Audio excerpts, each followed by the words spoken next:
have a couple people in my life that I've played video games with and hung out with and been friends with that they have this like dirty little secret where, and I don't know why this is the case with MMOs. I don't know if it's like old school, early 2000s, like WoW nerd culture, but like there's people out there that play an MMO for more hours a week than they work, and you don't know it until you get close enough to them, and they're like, "Oh yeah, I play WoW like a lot," Right. and then you go, "Well, cool, man. Like, Why are you whispering? yeah, why are you whispering? What's the big deal?" And he's like, "I can't say anymore," you know. And My wife's gonna leave.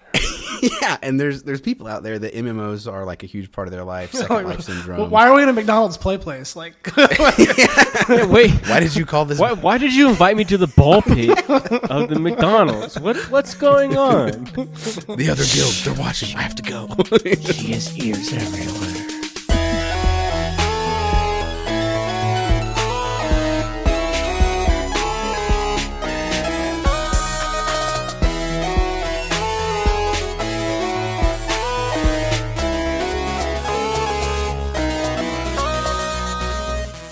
Hello and welcome to Grass Touchers, the show where the three of us guys talk about video games we're into, video games we like, and how we don't have enough time for them, but we enjoy them anyway.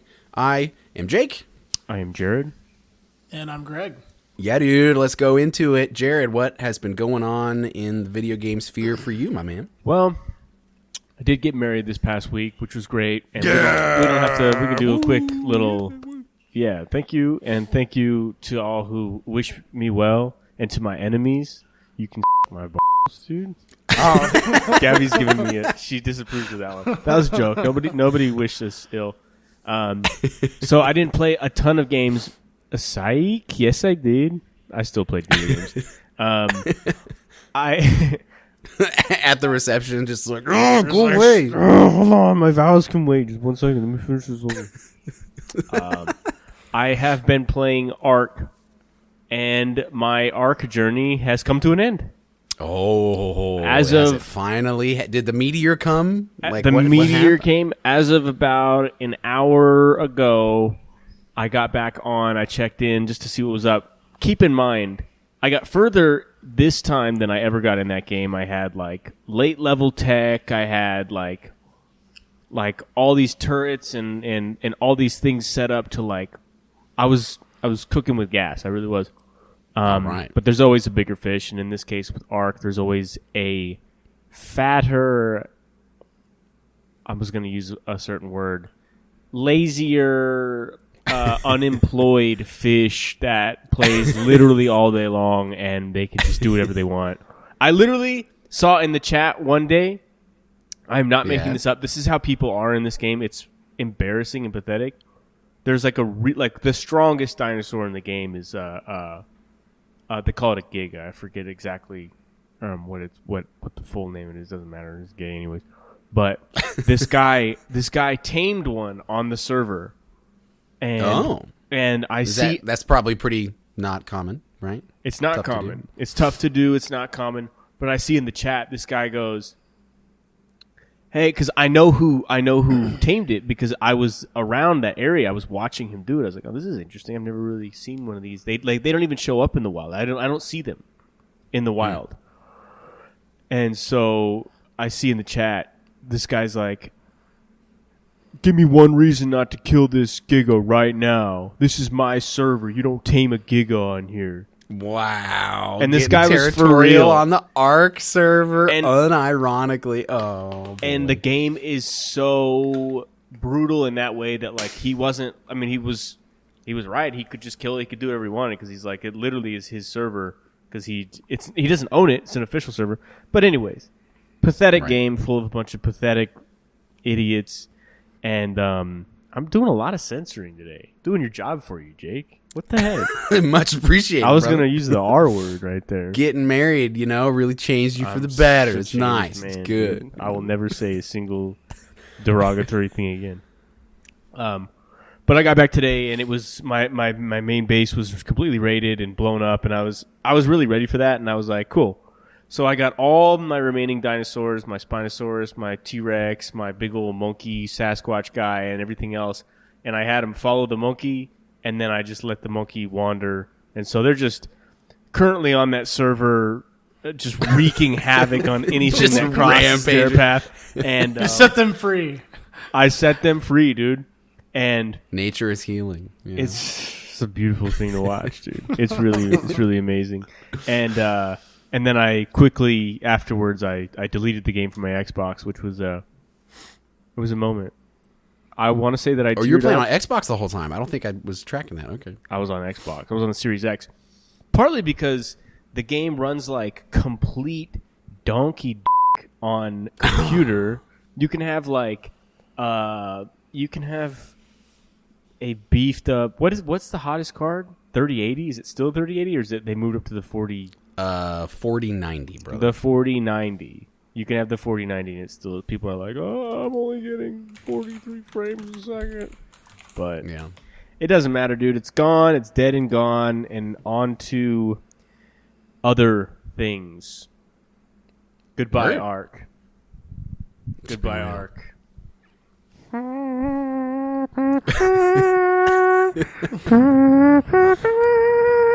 Hats off over the heart. All right, Greg, what have you been up to, Chief? As if I don't already know from the smirk on your face what you've been up to. Oh boy. So let's see. He's acting like he's searching. No, well, Baldur's Gate I played this past weekend. Played PUBG with Jake and Tyler, which was really cool. Yeah, it was a good hang. But, gentlemen. Yes. I made the decision to purchase myself a PlayStation 5. No. And I made a deal. Christmas morning. I made a deal with the devil.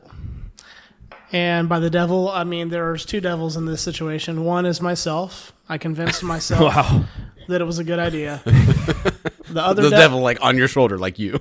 Yeah, the other devil I made a deal with is actually an angel, and that is my wife. Yeah. And the conversation we had went as follows: Greg, you spend too much money on DoorDash. Yeah, you're right. I spend too much money on DoorDash. What if I stopped getting DoorDash forever, and I got a PlayStation 5? Yeah, that's a good idea. All right.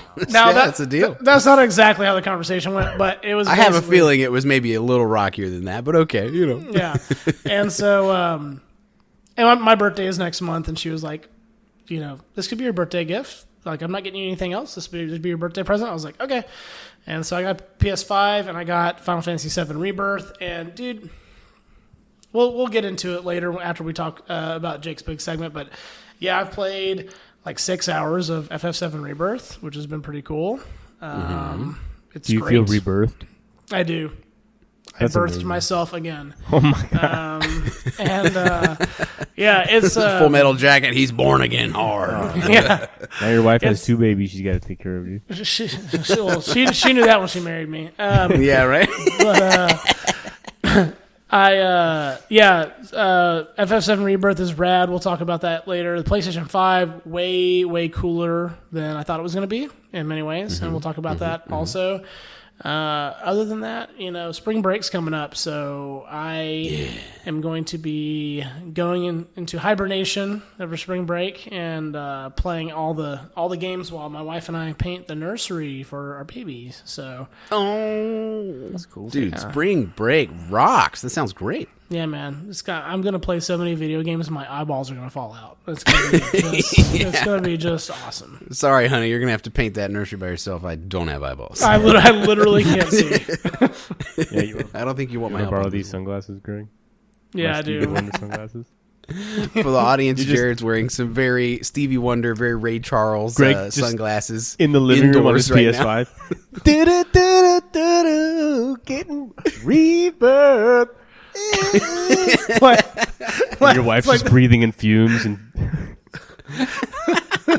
it's like that scene in have you guys seen Anchorman 2?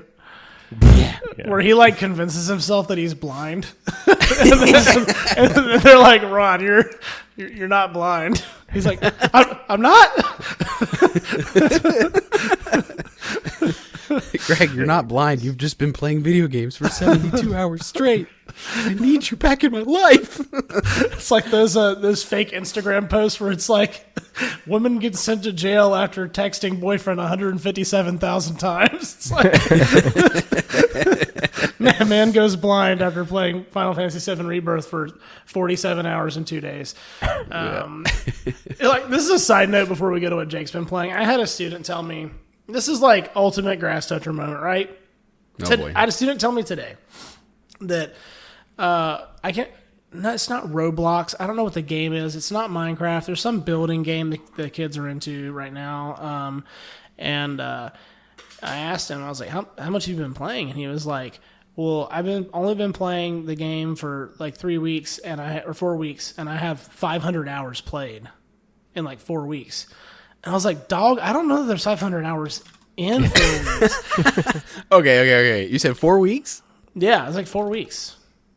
Bro, And that's so, like over. That's 20 125 hours per week. yeah. So what? That's 5.2 hours every day for 4 weeks. So That's wild. I asked him, like, how do you have that many hours? And he said that, like, when he's at school, he's AFKing and he's got a bot running the game for him. And so, Okay. I'm like, okay, you're not actually playing. You haven't actually played 500 hours in 4 weeks. You don't know what the game is? 'Cause I'm really intrigued because this sounds right up my alley. Jared's like, I can replace Ark right now. This kid's he's a really intelligent kid. He's very he's on the high school robotics team and, you know, all the stuff and Nice. which is cool. But he plays way too many video games, and I've told him this many times. Right. But it's not Minecraft. I'll have to think of what it is. But It's not Power World? No, it's some sort of crafting game, similar to Minecraft.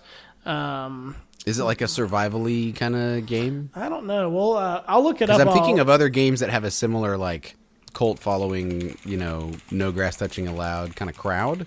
And there's, like, Rust. And, like, I don't know, some other survival-y kind of game. I can't think of another, like, Blockhead kind of game. I just know Roblox and Minecraft, but shows what I know. I'll figure out what it is while Jake is going over what he played. Yeah. So I've had a pretty rocking week at work. Between last week and this week, I rolled out like a big thing and it went great. But I didn't have my typical kind of time that I would spend doinking around. I did make sure to boot back up Baldur's Gate 3. And I can't remember how much I said on the pod last week as opposed to like just in conversation with you guys, but I'm at a point where the game is still as fun as it's ever been and getting more fun because I'm getting better at learning like my party. And I think I have the 4 people that I prefer to 3 people that I prefer to travel with and like how to leverage my class and when I level up what to pick. But I found myself like struggling to like click play. Like, because that game, like, I have to give myself, if I'm going to feel like I got anything done, I got to have at least 2 hours uninterrupted, where I can zone in to the world, to soak in the world building, to get lost, to go 20 minutes into a dungeon and then reload my save, you know, and sort of like, I got to go in big chunks with that game. And as we know, as grass touchers, big chunks of time can become hard to come by. But anyway, I have still seriously enjoyed Baldur's Gate 3. PUBG's pretty rad. Me and Tyler have played here recently where he hits me up at some point after work like, hey, do you think you'll be on? Yeah, maybe not. I don't know. And then last night we played just three rounds, and our last one was a win. Whoa. We went on an absolute rampage, dude. Nice. There's a clip I plan to upload at some point tomorrow evening. Depending on how things go for me tomorrow, I want to upload this clip where at the end, I think I had 11 kills at the end. And, you know, NVIDIA, it captures automatically every time you die or you get a kill or you get to the end of a match. It has like that integration with PUBG. the NVIDIA like driver sort of GeForce experience. And so Shadowplay captures these moments, and if you get a single kill, when you get to the end of the match, it'll say, hey, single kill. And if you get a double, it'll say, hey, double kill. If you get 3 or more, it just says multi-kill, and it saves, like, because it's always recording, it'll do, like, 30 seconds before you got the kill, and then maybe 20 seconds after. Well, at one point, I got on, like, a 7-kill streak, just mowing them down. And so I had this clip that NVIDIA automatically captured that was like over 2 minutes of just Mark 12 silencer, pow, pow, pow, down, pow, pow, down, pow, pow, squad dead. And what was really rad is we got a secret basement key on Erangel, and we tracked down a secret basement, and we busted the wooden cover off of it, and Tyler had never seen that before, and I was like, oh yeah, dude, because he found the key. He was like, what is a secret basement key? And I was like, get in the car. Like, we gotta go get this thing. And in the basement was an MG3, which is a loot drop LMG in 7.62 that is absolutely ferocious. And I was like, that's you all day, buddy. Get that thing, and this squad tried to roll up on us after I was getting some of those kills I talked about, and it was a 3-stack rolled up in a Dacia in a little sedan, and they hopped out like they were some kind of jump out boy SWAT team or something, and I was like, pop, pop, pop, pop, got one down, and then Tyler just like absolute Arnold Schwarzenegger mode, like he's crouched and he's walking up with this MG3, just like not letting off the trigger, and mag dumps into this Dacia to the point that it's on fire and they're all down, and I throw a grenade, and it was like they didn't stand a chance. Can't believe I missed it. Was that. pretty sweet. That's right, dude. It was very good. I've got a clip of it all. I'll upload it to the Instagram. So if you're listening, you may have already seen it by the time you hear this, but be sure to check that out. Because, side note, one of the other reasons I didn't have a ton of time to play is I put a couple more hours into the podcast and our surrounding media. So if you haven't already checked it out, make sure you follow us on Instagram. We have a YouTube channel. I threw up a 5-minute long PUBG capture on there, and some of that more long form kind of stuff will show up there. I'm enjoying my incredibly amateur job of doing some video editing, and it's been fun to doink around with that. Well, speaking of things that we enjoy, gentlemen, I have got to get into this most recent discovery. There's going to be a Dune MMO, and I am conflicted, but mostly optimistic, and generally pretty stoked. And two words we never thought would go together. I mean, really. I know. So there's this video that they called, I think it's called Dune Awakening is the name of the upcoming game. It's been in development for several years, and it was developed in parallel with the Denis Villeneuve movies. And so the developers of the game got to go to the movie set. Everybody's kind of talking the same design language, and the game's sort of beta whatever footage right now looks like that same universe of the DV like movie set. I have not seen Dune Part 2 yet. I hope to see that soon. If you're a listener waiting with bated breath to see what we think of Dune 2, it's coming, because I promise we will be talking about it. And there's this video called Dune Awakening Insider, where they're doing like a behind-the-scenes thing, sort of the first initial reveal. They show some gameplay, and I just want to talk about MMOs a little bit, I guess, and why this one might be a good one, because I have generally had an aversion to MMOs. I think it's because I have a couple people in my life that I've played video games with and hung out with and been friends with that they have this like dirty little secret where, and I don't know why this is the case with MMOs. I don't know if it's like old school, early 2000s, like WoW nerd culture, but like there's people out there that play an MMO for more hours a week than they work, and you don't know it until you get close enough to them, and they're like, "Oh yeah, I play WoW like a lot," right. And then you go, "Well, cool, man. Like, why are you whispering?" Yeah, why are you whispering? What's the big deal? And he's like, I can't say anymore, And my wife's gonna leave. Yeah, and there's people out there that MMOs are like a huge part of their life. Second life syndrome. Well, why are we in a McDonald's play place? Like, yeah, wait, why did you call this? Why did you invite me to the ball pit of the McDonald's? What's going on? The other guild, they're watching. I have to go. She has ears everywhere.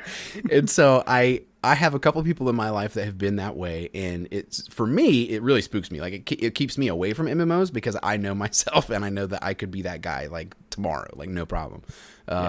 The closest I ever got to that was Star Wars: The Old Republic, which was at first more or less like a WoW clone, but with fully voiced storylines and all this sort of Star Wars lore, just poured all over the WoW formula.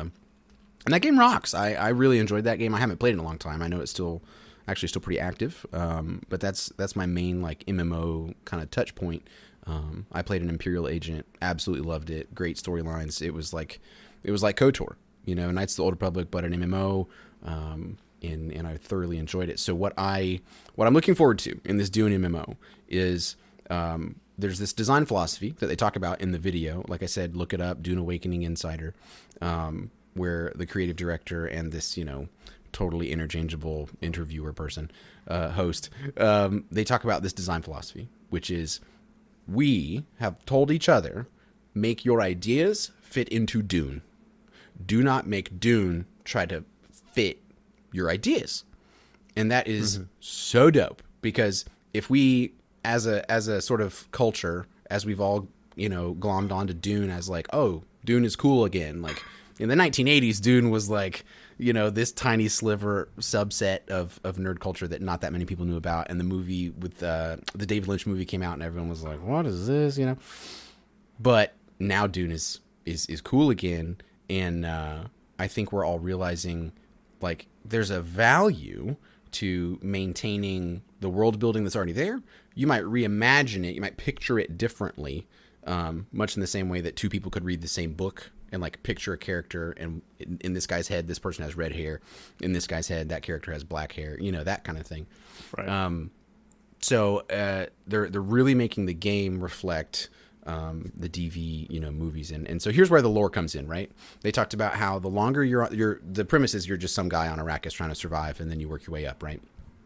As you play the game more and you are in the desert more, the spice like gets to you, and they haven't said exactly what, but they said the gameplay experience will change over time. The more times you've been out in the desert on like scavenging missions and doing stuff, something sort of spooky and like different will change. So there's some world building. And then they're doing this thing where every week they plan for a giant Coriolis like sandstorm to wipe away all the like base building and extraction missions and like stuff that you've gone off and done in the desert. It's all going to go away. And so it's an interesting world building way to handle a server reset.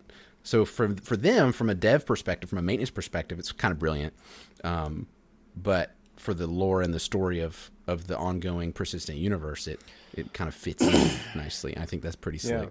Yeah. They also talked about skills, how you're going to pick a class originally. Like you begin as a, sort of trooper, or you begin as a, student of the Bene Gesserit, or you begin as like someone from House Atreides or House Harkonnen. But you can seek out people in the world, do quests for them, and you sort of learn their thing. So if you want to learn skills that the Fremen employ to like survive in the desert more, you need to go down the Fremen quest line and do their stuff, and they'll sort of gradually, breadcrumb you and kind of learn, get your character to learn some of their skills. And, there's all kinds of class abilities. They talked about some of the gadgets that you can employ if you're with the Fremen versus the troopers. There's going to be a real sense of depth and scale. They said they went into some really nerdy technical details about like draw distance and how they're rendering stuff and how they're trying to keep the scale of the game, like, Arrakis, really, really large. The base building looks really sick. All the like architecture, if you guys have seen any of the clips, or screenshots, it's like, this looks like Dune, and I think they've done a really good job. They talked about this in the video. It has the Tatooine problem, right? How many times has a Star Wars TV or movie production gone to Tatooine, and then it's like, really, man? Like, this is the sixth one. Like, there's other planets, man. Like, go to the Wookiee homeworld. Right. Go somewhere. Like, I know this is where it all started, yada, yada, yada, but, like, there's so much more. Why are we here again? I felt that way about the Book of Boba Fett and some other Star Wars stuff. So the Dune problem is similar, that there is Arrakis. It is the nexus of everything going on in the galaxy. What do you do about that? And they just said there's like the sieges, the towns and cities that like are under the sand. You go there with the Fremen, and now you have this totally different biome. there's these like expeditionary outposts that are set up, and they kind of function as dungeons. So you can, again, kind of go beneath the sand and explore these other areas. And so the vibe changes immediately. The color changes immediately. The design language changes with it. I think they're finding clever ways, again, all in Dune lore, because there's tons of it, to glean from. They're finding a lot of really interesting ways to not just make it be a walking simulator in the desert, Right. And there's lots of other details I could go into. But anyway, I just really wanted to share that with you guys because I wanted to take your temperature on the Duneverse, and the idea of an MMO coming out in 2024. I don't know if it'll beta in 2024 and then come out in 25 or what the plan is, but what do you think of this? Would you check it out? What do you think of MMOs generally? What's your history with them? Like, what's up? I have played a few MMOs in my life. I've never been fanatical about them, and it's largely because I knew either because of the subscription costs, which for those of you born after the year 2002 maybe or something, subscription costs used to be a reality with any MMO. Nowadays, things are mostly free to play, and then there's a premium currency or a battle pass type thing. Yeah. I think that's generally how it goes. I don't think there are many, if any, MMOs that exist these days that have like subscription costs like they used to. But that used to be a wall for me. Yeah, dude. And but I played some RuneScape when I was a kid, which is still a thriving community. Yeah, isn't that wild? Old school RuneScape, yeah. I think this, like most games that come on the horizon for me, I think it could be a lot of fun if my friends are playing. Yep. I don't know if I could do it alone. And one thing, what specifically about this one, just to play like, if Jake's hyped on this, I'm going to play the downer a little bit. Not to say that this looks bad at all. I think one thing that worried me in that video was he's like, we wanted it to feel like you want to feel the scope everywhere you go, and you go to this, you go outside, and it's just like everything's huge and far and wide, and it's like, wait a minute, hold on. That sounds like that would be a nightmare to navigate. And I don't know. Yeah. I'm sure he meant that in a positive way, because these developers, it's literally their job to make a good game and to say the right things to make it not sound bad. Right. But I was confused by that because I was like, wait a minute. I don't want to walk outside and it's like, hey, welcome to the world of Dune. The next town is, 8,000 miles away on this gigantic planet. Good luck sand walking all the way there, bud. Right. Yeah. I don't know what to think about it, and I've never been like a huge Dune head. It could be very cool, but the game itself needs to be super solid. Yeah, for me for sure. to, For sure. Jump in, and my friends need to be active on it, or else I don't think I could do it. I think you're right to point out just where there's concessions you have to make with your sort of hard line stance of like true to the book, true to the movies, true to the whatever. You're gonna have to make some concessions if it's gonna like be playable, because I can't do Dune Simulator and have a good time. Like I can't. That's not gonna work. If you go by the letter of the law and get really legalistic with your interpretation of the Dune lore, it would actually really suck. There's an article I read today that as the sort of interviews and videos like this are coming out about this upcoming game, there's already one way that they have deviated from the lore. They kind of wrote into the game's lore a little change, and that's this. I don't know if you guys are tracking the what's the name of it? The Butlerian Jihad is the name of the event in the Dune universe that creates the reality of combat. There was laser weapons, and when those laser weapons hit a certain kind of shield, a Holtzman shield, it created a nuclear detonation. Like that, sort of the sci-fi behind it is like, if a laser weapon hits these new fancy shields, turns out it's not good. If you're shooting laser weapons and you see that your enemy has shields, you won't shoot them because that would be bad. And then the rules of combat sort of changed, and laser guns were not employed, or I don't know if they're outlawed, sort of Geneva Convention style, or anyway. So that's why you don't see a whole lot of laser rifles and blasters like in other franchises in the Dune universe. Everything's like hardcore projectiles and melee weapons, and it's all very, stylized in that particular way. Well, in the game, they got to have guns because it's a game. You got to have guns in the game. And you got to have shields because that's a very quintessentially Dune thing. And so they wrote into the game's lore after clearing it with the Herbert estate. They wrote into the game that on Arrakis in this timeline, where sort of post, Timothy Chalamet, or if it's whatever it is, in this timeline, the Chom, the like monopolized sort of banking system that controls all the trade in the galaxy, they have made sure that all laser weapons that get imported to the planet of Arrakis have like smart gun technology built into them so that if you point at a shield, the gun won't fire. And they just like had to shoehorn something in because they were like, we really want to be true to the lore, but if we do, everybody's going to nuke each other constantly. So yeah, I'm sure there'll be fast because life finds a way. Right? Life finds a way, baby. That's right. So you're super right that the line has to be towed, just right. And I'm sure there'll be some mechanics similar to that where like there's fast travel or there's a lot of aerial vehicles, as you know, right? In the Dune thing, so maybe that'll solve some of our transportation woes. They actually showed some ground vehicles. I don't know if they'll be like hover bikes or whatever, but we'll see. We'll see what they come up with. And I do appreciate your tendency to devil's advocate. Like, I don't want to get my hopes up. I haven't read any of the books. I'm not a real Dune head. I'm just like, man, this game looks cool. Right. So, Dag, how about you? Tell me MMO things. Lots of thoughts, but I'll keep it to a few because I could do an entire MMO episode. My first MMO was Star Wars Galaxies, which was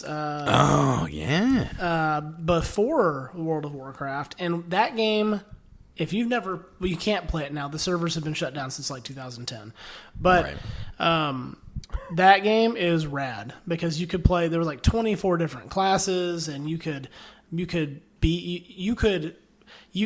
actually didn't pick a class. You just leveled up skills, and you could level up all the skill trees. You could master every class in the game. Like you could be a pistolier, you could be a rifleman, you could be a smuggler. You could do all of it as long as you spent enough hours in the game and worked on those skills. That game was super cool. So I loved it. That was kind of my first MMO bug. And then Tyler, our old friend Tyler, and I...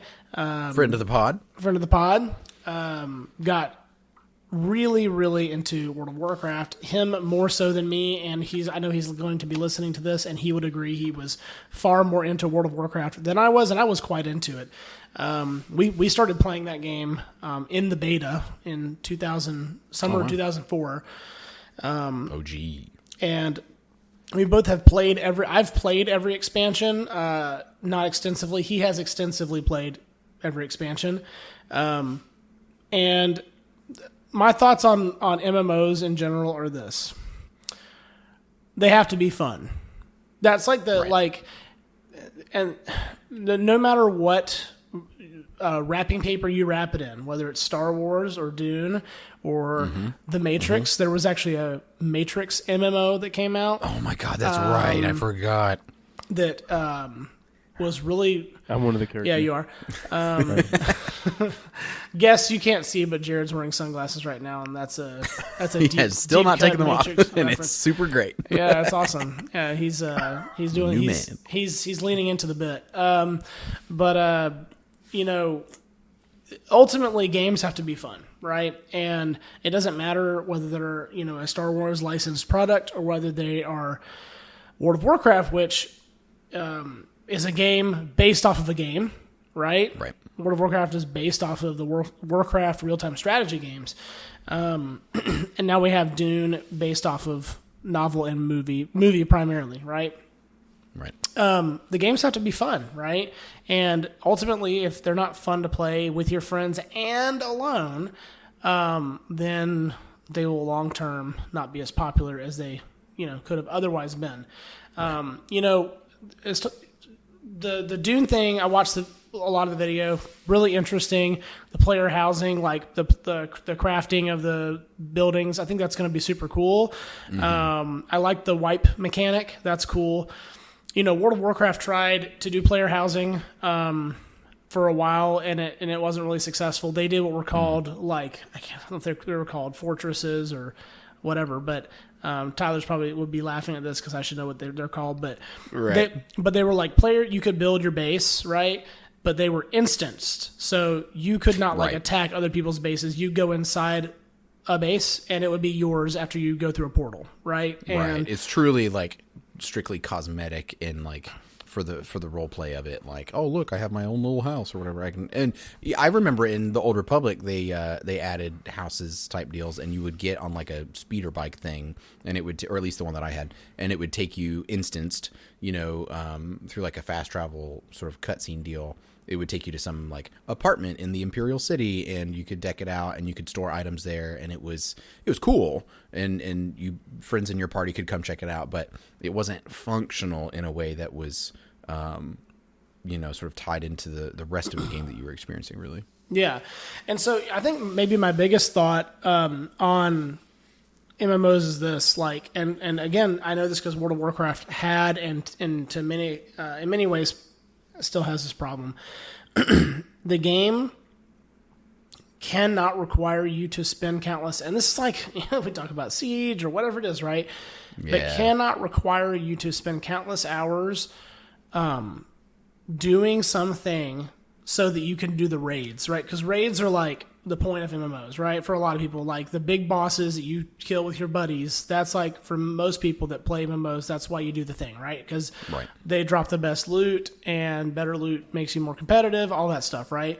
Mm-hmm. But like World of Warcraft had the problem for a long time where to even get invited to go on raids, you had to minimum play the game 4 hours a day. Minimum. Jeez. And the people who had no life and could actually put 8 to 10 hours a day on the game always have the best gear, always have and it's not even a skill-based thing, it's a literal number of hours you have. It's a consumption problem. Mm-hmm. Can you consume the game content at a faster rate than other people? Because if so, you'll be successful, and if you can't, you will not access certain parts of the game. You just won't have, that'll be blocked off to you by virtue of you having a life, man. Like you can't get there. Yeah, you just can't. And I think, again, WoW, I think is fixing this problem. And man, they've made good strides in having a game that's 20 years old still be played today. Yeah, wild, right? Obviously, they've done some good things to keep it alive. But I'm hyped for the Dune thing. I didn't even know that was a thing until you sent that video, and it's cool. It looks pretty freaking cool. The graphics look unbelievable. Unreal Engine 5 is making its way around town, man. It looks every awesome. Game I see that's been developed in Unreal 5, it's like, do you guys remember when Unreal 3 came out, Gears of War and all that kind of stuff, Xbox 360 era, that we were all just wowed by? I remember Ghost Recon Advanced Warfighter and like all these games where they were showing off the new engine and what it could do with the hardware of the 360 particularly. That was like a revolutionary moment, and I don't think we're quite, like, there's games that came out a while ago that still look incredible. Crysis, for crying out loud, right? Or Horizon Zero Dawn, or, there's lots of games that have looked good over the years and still stand up to today. But I think we're hitting a new point, in fidelity. Certainly if it's optimized, which is, like I said, they're talking about some of the nuts and bolts of the game engine and the draw distance and some of the graphics drivers options that they have now. It could be very, very engaging, if no other reason than because it's a pleasure to look at, and get engrossed in. Yeah, there was a scene from the trailer you sent, the video, where there was like an ornithopter. There's a guy standing there with a gun. There's an ornithopter like landing, and the sand's like getting blasted away by the helicopter blades, and it's like landing. And after about 5 seconds, I was like, "Oh, that's the game. That's not even the movie." Like, like I thought it was. I thought it was a scene from the movie, and I was like, "Oh, that looks really, really good." And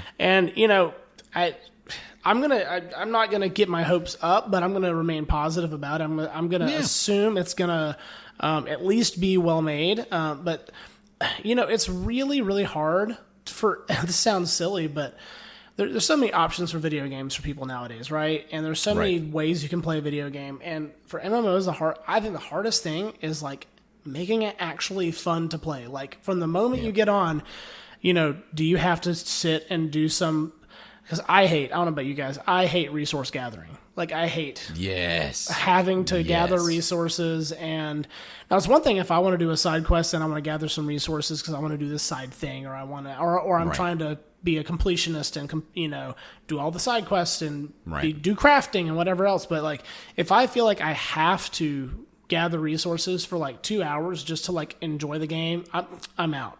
I'm out for sure. No, the only way crafting works for me is if it scales exceptionally quickly and it's not a main like sort of thing to like. I know in WoW you can basically have a profession, right? Like you can really skill up some crafting ability, and then you can sell those on the market. And like it's one of the gameplay loops is just to be a tradesman, you know. One of the times that I remember crafting going really well for me in a game was not this most recent time that I re-engaged with Skyrim, but the original time that I played Skyrim on my Xbox 360 in my parents' basement between semesters of college, absolutely chilling. And I played through the like Dwarven ruins or whatever, and I got there not as part of a quest line, which I later got to that quest line and had to go back, but I just like went there, and I was a little underleveled, and there was all these, you know, Dwarven like robot automaton things, and I noticed they all were dropping like Dwarven metal this, Dwarven metal that, and I was just like, there's a lot of these. And they all looked different, and that's what I thought was interesting. I thought, I wonder if these are like useful in some way, because they seem to have a value associated with them that's higher than I thought. Are they worth their weight in gold? Like, what is this? I don't even know what this is. And so I went through that whole place, or at the very least, I got as far as I could being underleveled, and then like, you know, backtracked, and I went back to like the smithing area at Whiterun, and I was like, oh, dip. Turns out you could totally make stuff out of this. So I like stored all the dwarven metal I had found, which was a ton, and I leveled up my armor crafting or whatever, and I got to a point where I had stashed so much of this stuff that I had dwarven armor and improved it, and it was like a surprise the way that the game sort of just dropped this thing right in my path. And then if you want to craft with it, cool. If not, you find that armor later on some dead guy. Like, it doesn't matter, but if it's this thing you want to chase down, you can, you know. And I think that'll be a real trap for the Duneverse, right? Because it's all about the spice, and the main kind of gameplay loop that they've unveiled in this trailer is like, you have a home base that's safe in the capital city or somewhere else, and then there's like this part of the desert that's pretty dangerous, and there's this part of the desert that's really dangerous, which is high risk, high reward. It gets wiped every week, and the whole premise is you go out, you gather some, you come back, you build a thing that makes your blueprint, and then your blueprint, you can go out there and now you can build that thing faster as like an outpost. And it does feel like a real trap for them to accidentally over-engineer a crafting, building, resource gathering thing. So, you know, if they handle it right, it could be very cool, like you said. No reason to be pessimistic, but I'm also not going to be heartbroken if yet another game comes out and doesn't tickle my fancy. Like, I only have so much time anyway. There's other stuff to play. We all have backlogs for days, you know. Like, oh yeah, it's not gonna be a problem one way or another. But if it comes out and it rocks, that would be pretty sweet.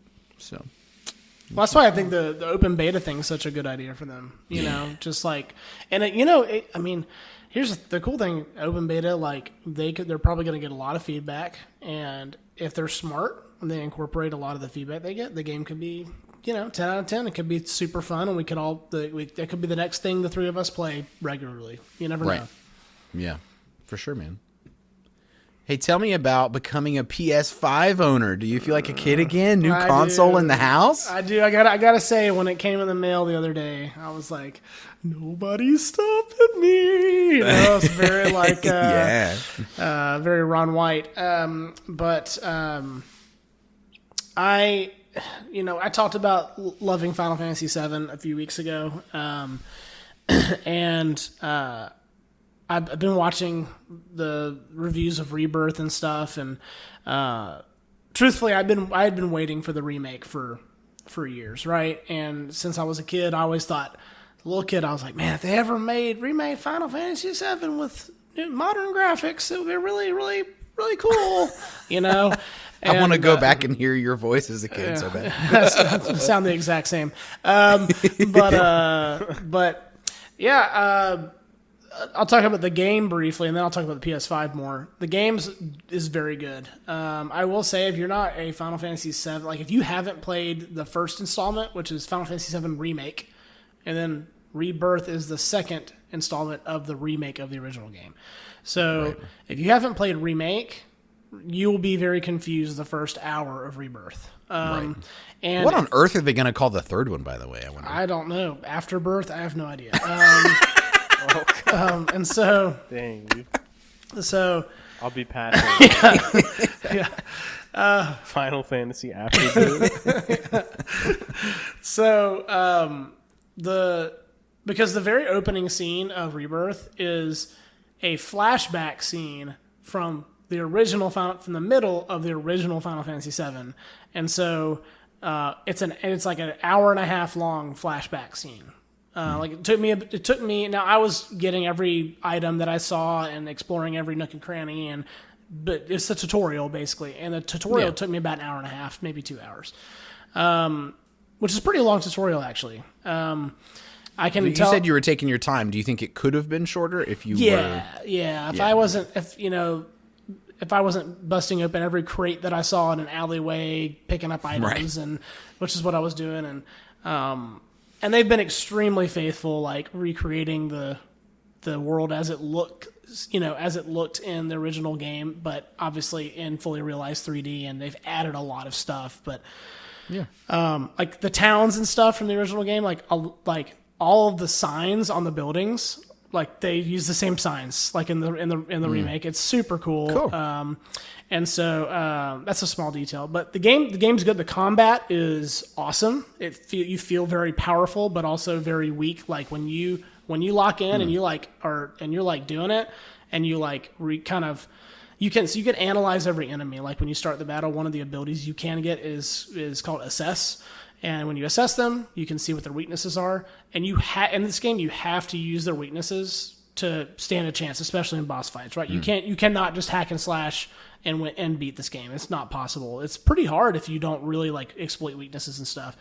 But the combat feels very good, very fluid. Side quests are really, really good. Voice acting is amazing. The music's incredible. It's very, very good. Let's talk about the PS5 though.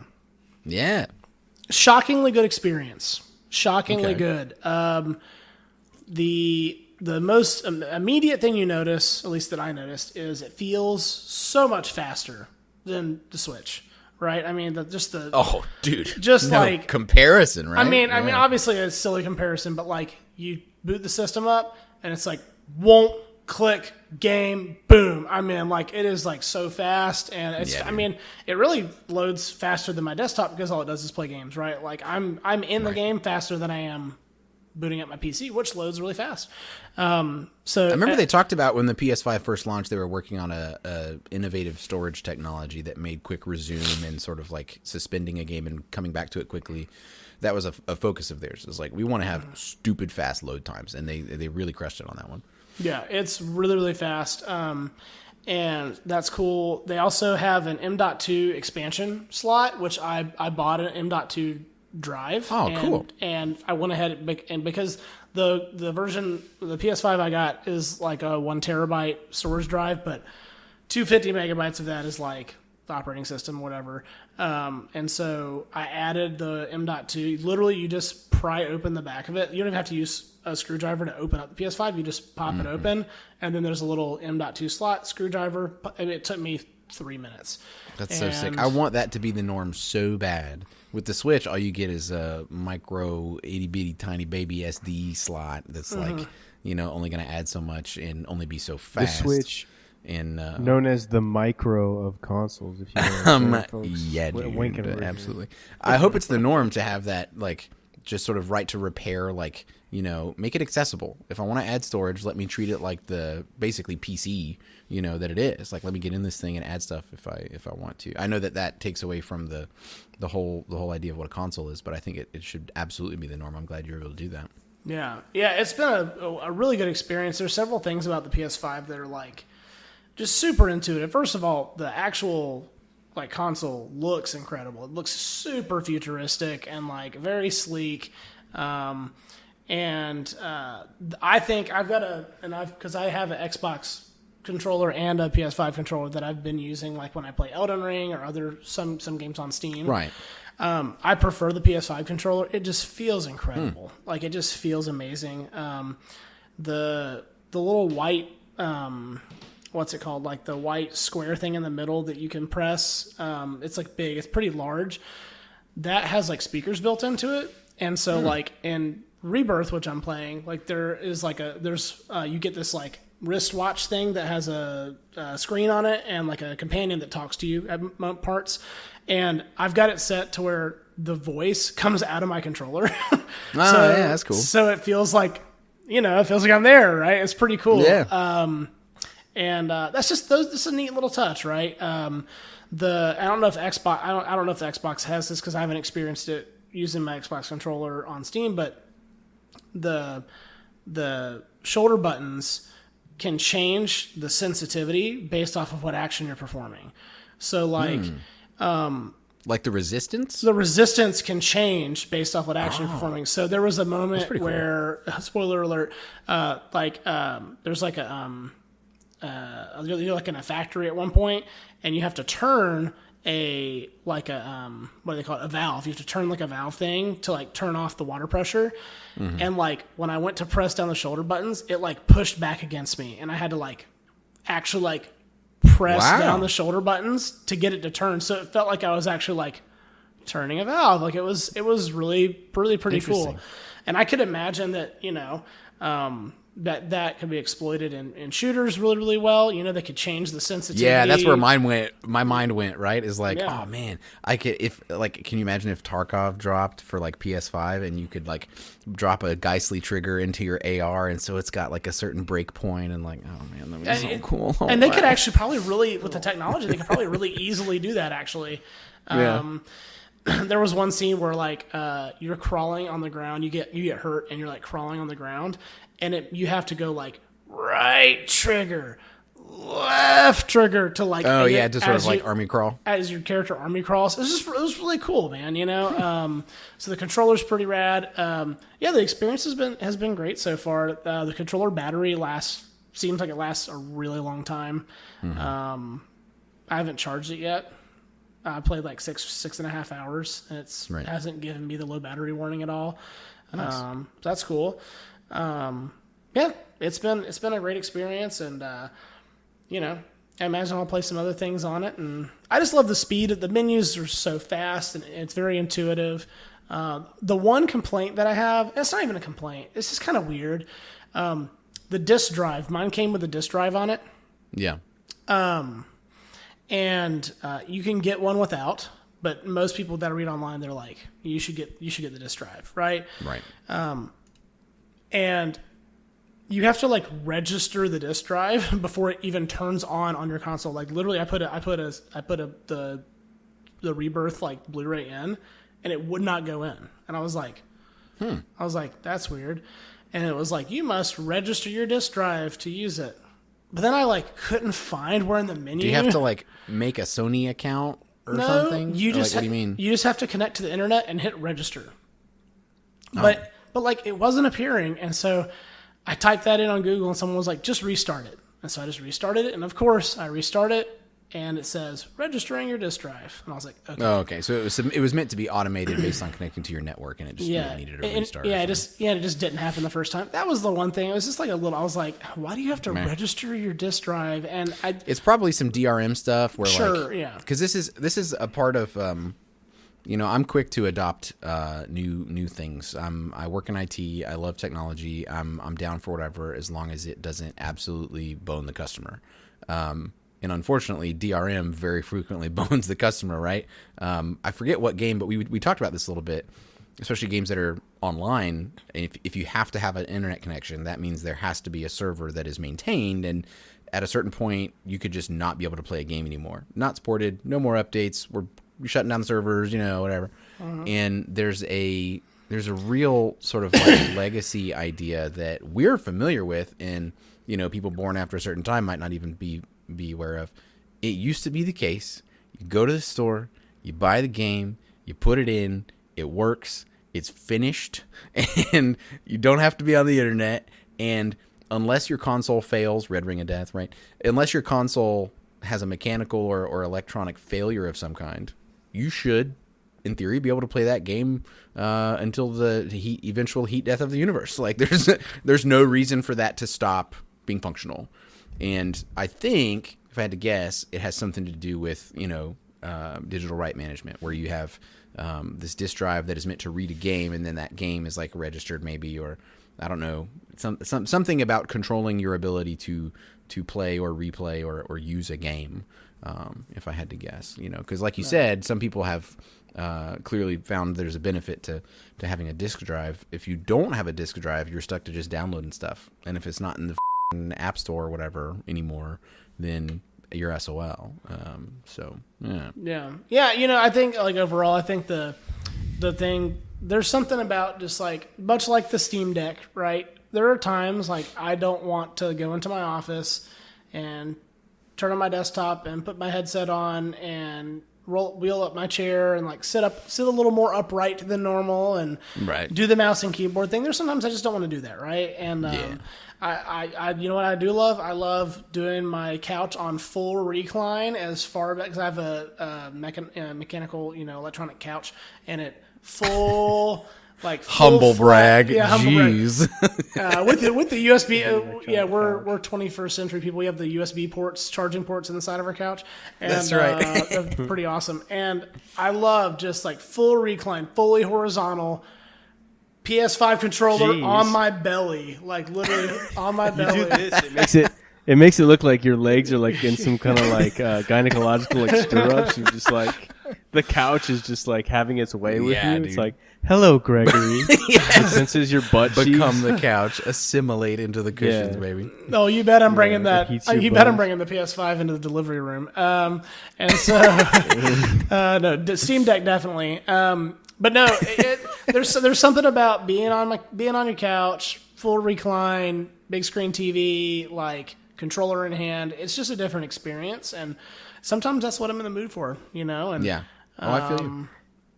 Now, correct me if I'm wrong though. I heard this. I don't know if it's true. Does the PS5 ship with a Chocobo placenta? Is that the Rebirth? I heard that the Afterbirth edition was gonna ship with something like that. No. I did look at getting there's like editions that come with a digital download of Spider-Man 2 or whatever. But bro, don't tease me like that. I'm gonna buy a PS5, dude. But, yeah. Speaking of which, Tyler's halfway through his playthrough. We're gonna get back to you guys on that soon. Just letting the viewers know.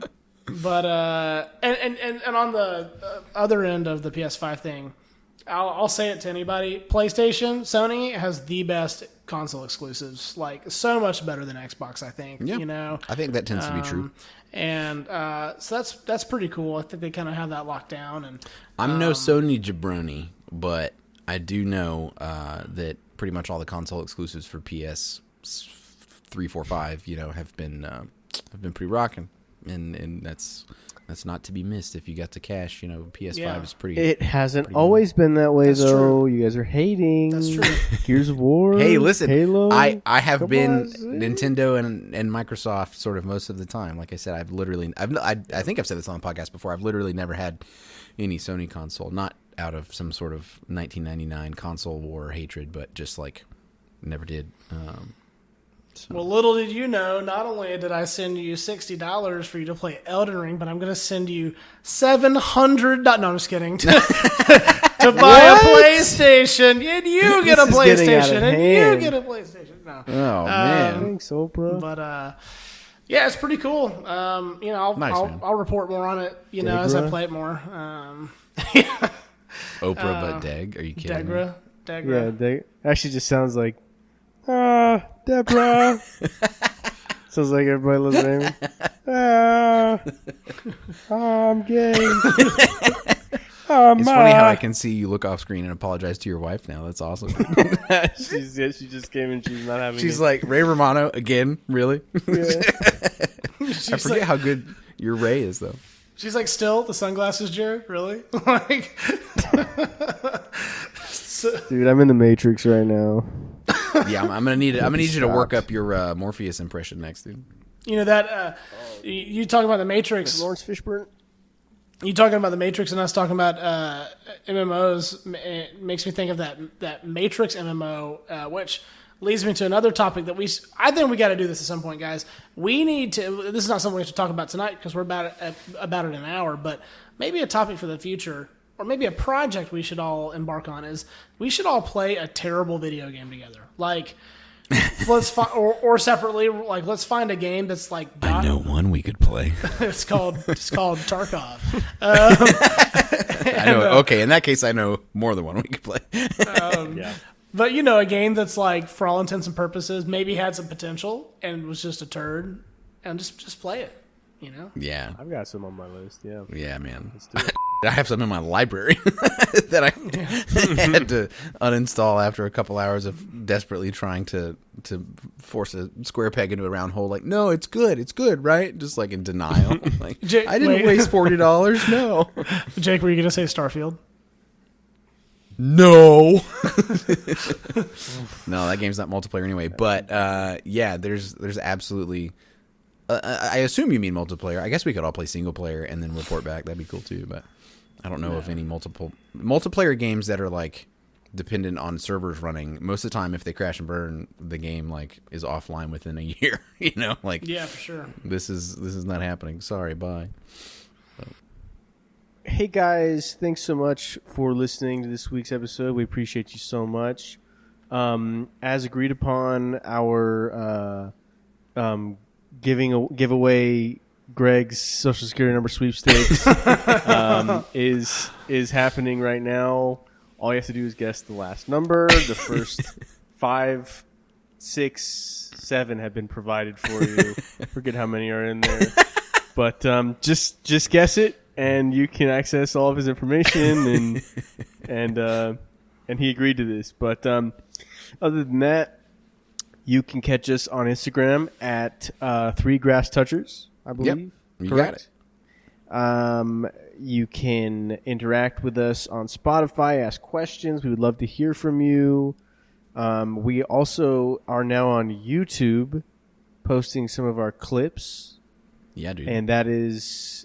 Jake, can you hit us with the tag on that one? Believe it or not, stroke of genius/luck at 3 Grass Touchers. It was available. So we are concurrent across those two platforms. You can literally just search 3 Grass Touchers or Grass Touchers YouTube, and it will probably come up. And there's only one video up there right now, but we'll be adding some more. Maybe live stream, I think, would be fun too. But yeah, you can catch me almost blowing myself up before getting a chicken dinner on PUBG, and at the time of this recording, and there's much more to come, and we can't wait to share with you guys. That's right. Thank you so much for Douglas, for Jacob. I'm Jared. Thank you so much, and we'll catch you next time. Yeah, that's right. You guys get out there and touch some grass.